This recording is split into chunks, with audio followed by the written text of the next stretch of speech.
Support comes from the Missouri Forest Products Association, saluting Earth Day on April 22nd with an ongoing commitment to help offset carbon emissions with sustainable harvesting of Missouri forests.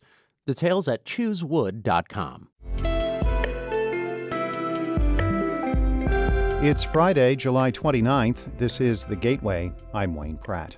The St. Louis region is recovering after a second heavy downpour this week. Yesterday was not as bad as Tuesday's storm, but it still caused flash flooding, leading to high water in homes and businesses and stranding drivers throughout the region. It was so dark and the rain was just pelting, and I was following a car, and he got through, I didn't. Forecasters say we should get a break from heavy rain over the next few days.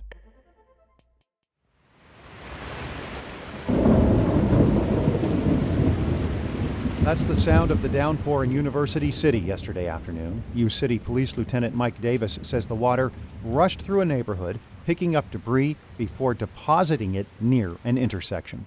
The street was flooded on Tuesday, and we believe a lot of residences had a lot of their belongings out in the front yards and things like that, and it just kind of came from everywhere. The National Weather Service says some parts of the region received 4 inches of rain yesterday in just 2.5 hours. Jesuit priest Paul Sheridan was driving home on Lindell Boulevard when all of a sudden his car was submerged. I'm sitting in the car now and I can't move it backwards or forwards.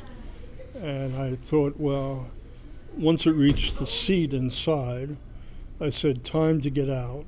And Sheridan did climb out and then swam to safety. This latest bout with Mother Nature arrived as Metrolink was still dealing with millions of dollars in damage from the storm earlier this week.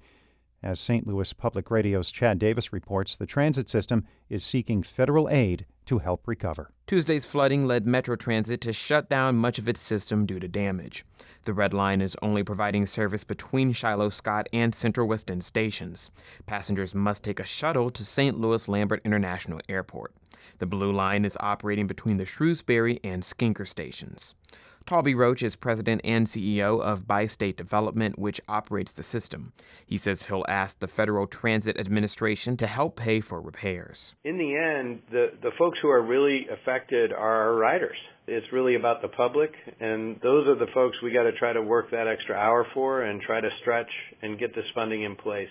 Roach said it could take at least 2 weeks to resume normal Metro functions.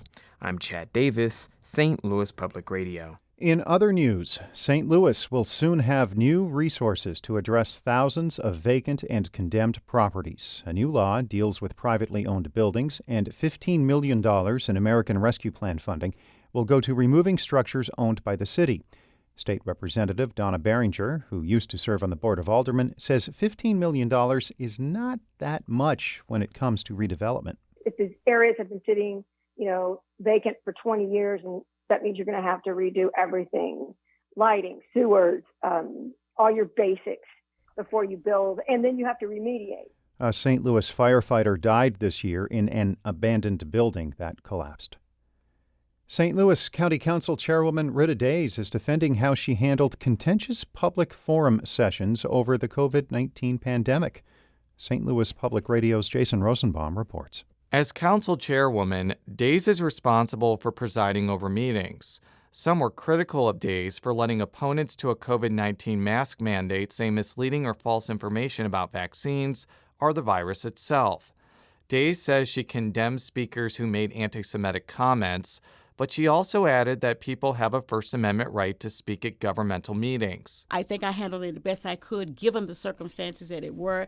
Everyone is allowed that 3 minutes of whatever they call fame. Days is running against Terry Wilson in the Democratic primary for the 1st County Council District. The election is on Tuesday. I'm Jason Rosenbaum, St. Louis Public Radio. Days made those comments on Politically Speaking. The episode is up at stlpr.org.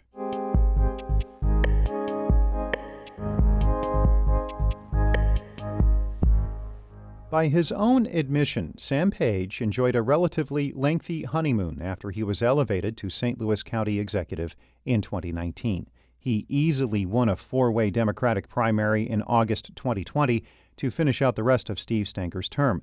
But his handling of the pandemic and some political missteps spurred a longtime council watcher and Stenger ally, to run against Page. St. Louis Public Radio's Rachel Lippman has more on Tuesday's Democratic primary for county executive. Jane Duker has spent more than 20 years in and around state and local politics, but always as a lobbyist or strategist. Frankly, I thought things were in the wrong direction, and I said, you know what, I am totally qualified for this, and I need to step up. So on March 29th, the last day of filing, Duker became a candidate for the first time in her life. She's campaigning on a platform of government competence. Something I'm hearing from everyone now is frankly, they're a little embarrassed by county government right now. The county is facing numerous lawsuits alleging discrimination. 9 inmates have died at the county jail since 2019. 2 of Page's aides recently departed under a cloud of scandal, and he and the council are frequently at odds. Page says he cannot be responsible for the bad decisions of others, and notes he acted quickly as soon as he became aware of the scandals. And he says despite appearances, the county has been productive. I would encourage folks to Google the St. Louis County Annual Report, and there's a really extensive list of accomplishments that really haven't attracted much attention because there wasn't conflict around them, and the conflict is what draws attention. The most contentious of the battles was over Page's handling of the coronavirus pandemic. It began early on with his decision to take control of the spending of the first round of federal coronavirus relief funds. It continued on through debates over mask and vaccine mandates.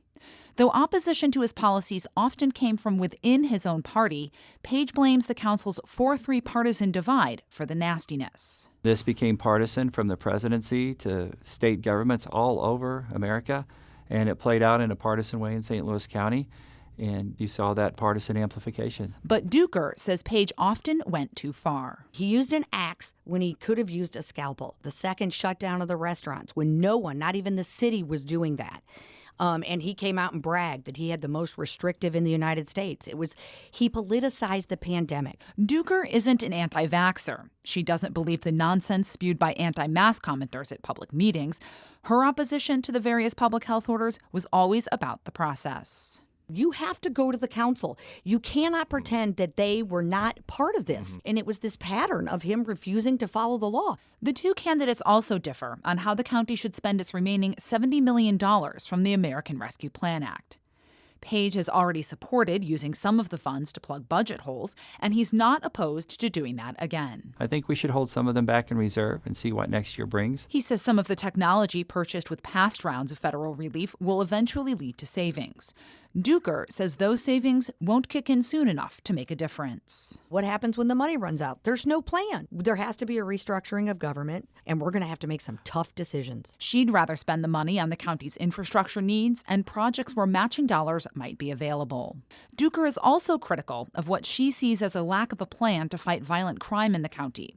Page counters that he'll continue to follow the recommendations made in a report by the consulting group Teneo and a plan developed by the Missouri Chamber of Commerce. We have a very good county police department. We always have, but we know that we can make it better, and we're going to do that. With a one-on-one race this time around, Page says he'll be relying on traditional Democratic primary voters to give him the margin of victory. Support for working families, with support for abortion rights, with a track record of support for environmental and conservation issues, support for public safety, all these things that are important to Democratic primary voters. I think that's a big difference in this race. Duker, meanwhile, has the backing of both the Fannie Lou Hamer Coalition and the St. Louis County Police Officers Association. She's hoping that unusual combination of endorsements will help her secure her place in the general election. Whoever wins will likely face Republican Shamed Dogan in November. Polls open Tuesday at 6 a.m. I'm Rachel Lippman, St. Louis Public Radio.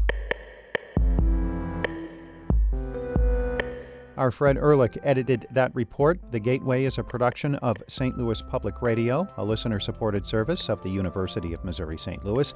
Music by Ryan McNeely of Adult Fur. I'm Wayne Pratt. Have a great weekend.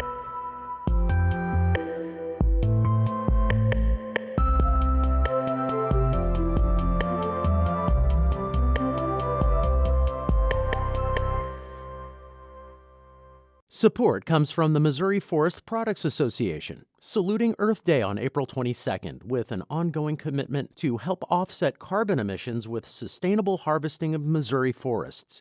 Details at choosewood.com.